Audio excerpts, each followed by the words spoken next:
ಇನ್ನು ಪೊಲೀಸರ ಕಾಮಕಾಂಡಗಳು ಇದೇ ಮೊದಲೇನಲ್ಲ, ಇದೇನು ಹೊಸ್ತಲ್ಲ. ನಾವು ಬಾಯಿಗೆ ಬೆರಳಿಟ್ಕೊಂಡು ಆಶ್ಚರ್ಯ ಪಡಬೇಕಾಗೇನಿಲ್ಲ.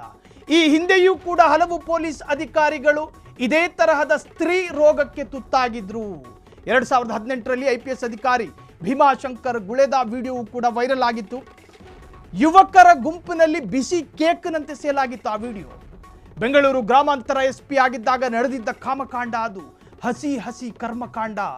ಮಧುಗಿರಿ DYSP ಆಗಿದ್ದ ರಾಮಚಂದ್ರಪ್ಪನದ್ದು ಇದೇ ಕಥೆ. ಆತನೂ ಕೂಡ ಇದೇ ತರಹದ ಸ್ತ್ರೀ ರೋಗಿಯಾಗಿದ್ದ. ದೂರು ನೀಡೋದಕ್ಕೆ ಬಂದಿದ್ದ ಮಹಿಳೆಯ ಮೇಲೆ ಅದು ಹೆಂಗೆ ಎರಗಿದ್ದ ಅಂದರೆ ಆ ದೃಶ್ಯಗಳು ಇನ್ನೂ ಕೂಡ ಕಣ್ಣಿಗೆ ಹಸಿ ಹಸಿಯಾಗಿ ಕಾಣ್ತಾ ಇದೆ. ಕಚೇರಿಯ ಬಾತ್ರೂಮ್ ಅನ್ನೋದನ್ನು ನೋಡದೆ ಆ ಸಂತ್ರಸ್ತೆ ಹೆಣ್ಣು ಮಗಳ ದೇಹವನ್ನು ಬಯಸಿದ್ದ. ಹಲವು ಮಹಿಳೆಯರ ಜೊತೆ ಕಚೇರಿಯಲ್ಲೇ ರಾಸಲೀಲೆ ನಡೆದಿದ್ದ ಅನೇಕ ಪ್ರಕರಣಗಳಿದ್ದಾವೆ. ಪೊಲೀಸರ ಕಾಮಕಾಂಡಗಳು ಇದೇ ಮೊದಲೇನಲ್ಲ. ಕಾಕಿ ಹಾಕಿದ ಮಾತ್ರಕ್ಕೆ ಕದ್ದು ಕಾಡೋ ಕಾಮನೆಗಳನ್ನು ಕಂಟ್ರೋಲ್ ಮಾಡಿದ ಅಧಿಕಾರಿಗಳು ತೀರಾ ವಿರಳ, ತೀರಾ ಅಪರೂಪ. ನಿಯಂತ್ರಣ ತಪ್ಪಿ ಎರಗಿದ ಪ್ರಕರಣಗಳೇ ಹೆಚ್ಚು. ಮಹಿಳೆಯ ಪತಿಯೇ ಭೀಮಾಶಂಕರ್ ಗುಳೇದ ವಿರುದ್ಧ ದೂರು ನೀಡಿದ್ರು. ಈ ಹಿಂದೆ ನಡೆದಿದ್ದ ಪ್ರಕರಣಗಳನ್ನು ನಾವು ಮೆಲುಕು ಹಾಕ್ತಾ ಇದ್ದೀವಿ. ಕಾರಣ ಇವರು ಅದು ಉನ್ನತ ಹುದ್ದೆಯಲ್ಲಿದ್ದವರು, ಕೆಳಹಂತದ ಅಧಿಕಾರಿಗಳಿಗೆ ಮಾದರಿಯಾಗಬೇಕಿದ್ದ ವ್ಯಕ್ತಿತ್ವ ಇದು.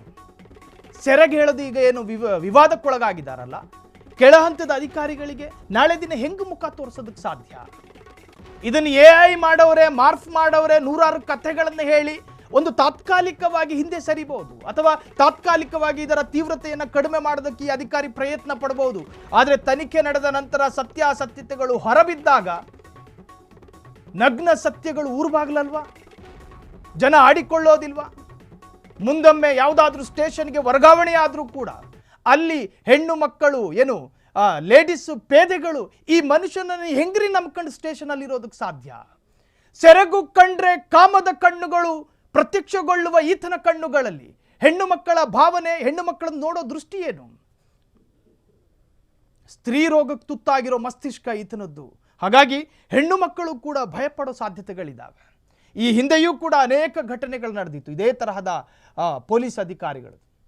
ನೋಡಿ, ನಾವು ಫೋಟೋಗಳನ್ನು ಕೂಡ ತೋರಿಸುವ ಪ್ರಯತ್ನದಲ್ಲಿದ್ದೀವಿ. ಈ ಹಿಂದೆ ಕೂಡ ಹಲವು ಪೊಲೀಸ್ ಅಧಿಕಾರಿಗಳು ಕೂಡ ಸಿಕ್ಕಾಕೊಂಡಿದ್ರು. 2018ರಲ್ಲಿ IPS ಅಧಿಕಾರಿಯಾಗಿದ್ದ ಭೀಮಾಶಂಕರ್ ಗುಳೇದ ಅವರ ವಿಡಿಯೋವು ಕೂಡ ವೈರಲ್ ಆಗಿತ್ತು. ಆರಂಭಿಕ ದಿವಸಗಳಲ್ಲಿ ಅವರು ಕೂಡ ಈ ಪ್ರಕರಣನ ತಳ್ಳಿ ಹಾಕಿದ್ರು. ನಾನಲ್ಲ. ಅದಾದ ನಂತರ ನಾನೇ ಅನ್ನೋದು ಸಣ್ಣ ಮಕ್ಕಳಿಗೂ ಅರ್ಥ ಆಗೋ ಸ್ಥಿತಿಗೆ ಬಂತ ಆ ವಿಡಿಯೋ. ಅಷ್ಟು ಸುಸ್ಪಷ್ಟವಾದ ಸಾಕ್ಷಿಗಳನ್ನು ನುಡಿತಾ ಇತ್ತು ಆ ದೃಶ್ಯ. ಅದರಲ್ಲಿ ಆತ ಮಾಡಿದ್ದ ಅಧ್ವಾನ ಇತ್ತಲ್ಲ, ಅಲ್ಲ ದರಿದ್ರದವನೇ ನಿನಗೆ ಆ ಹೆಣ್ಣುಮಕ್ಕಳ ಬೇಕಾಗಿದ್ದು ಅಂತ ಕೇಳೋ ಪ್ರಶ್ನೆಗಳು ಉದ್ಭವ ಆಯಿತು. ದೂರು ಕೊಡೋದಕ್ಕೆ ಬಂದಿದ್ದ ಸಂತ್ರಸ್ತೆ ಮಹಿಳೆ ಆಕೆಯ ಅನಿವಾರ್ಯತೆಯನ್ನೇ ಈತ ತನ್ನ ಕಾಮತೃಷೆಗೆ ಬಂಡವಾಳ ಮಾಡ್ಕೊಂಡ. ಆಕೆಗೆ ದೂರು ಕೊಡಬೇಕಾಗಿತ್ತು, ಆಕೆಗೆ ನ್ಯಾಯ ಬೇಕಿತ್ತು, ಆಕೆಗೇನೋ ಬಹುದೊಡ್ಡ ಕಷ್ಟಕ್ಕೆ ಸಿಕ್ಕಾಕೊಂಡಿದ್ಲು, ಆಕೆಗೆ ಇನ್ಸ್ಟೆಂಟ್ ಆಗಿ ನ್ಯಾಯ ಬೇಕು. ಈ ಮುಠಾಳ ಸಿಕ್ಕದ, ಅಲ್ಲೊಂದು ದೂರು ದಾಖಲಾಯಿತು, ನಾನು ಮಾಡಿಕೊಡ್ತೀನಿ, ಏನೋ ನನಗೆ ಸಹಕಾರ ಕೊಡು ಅನ್ನೋ ಮಟ್ಟಕ್ಕೆ ಬಂದಿದ್ದ ಈ ಅಧಿಕಾರಿ. ಅಲ್ಲೂ ಕೂಡ ಒಂದು ಅಧ್ವಾನ ನಡೀತು. ಆ ವಿಡಿಯೋ ಕೂಡ ವೈರಲ್ ಆಗಿತ್ತು.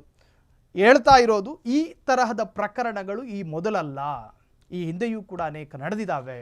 ಬೆಂಗಳೂರು ಗ್ರಾಮಾಂತರ SP ಆಗಿದ್ದಾಗ ನಡೆದಿದ್ದ ಕಾಮಕಾಂಡ ಅದು.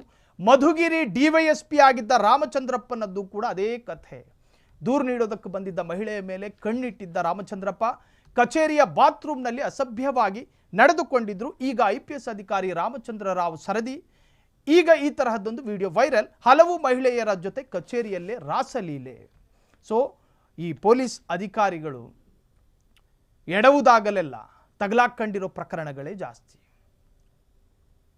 ನಮ್ಮನ್ನ ಕ್ಯಾಮರಾಗಳು ಗಮನಿಸ್ತಾ ಇದೆ, ನಾವು ಸಾರ್ವಜನಿಕ ಮುಖಗಳು. ಇದೇನಾದರೂ ಅಧ್ವಾನ ಆಗಿ ಗ್ರಹಚಾರ ಕೆಟ್ಟು ವಿಡಿಯೋ ವೈರಲ್ ಆದರೆ ಗತಿ ಏನು?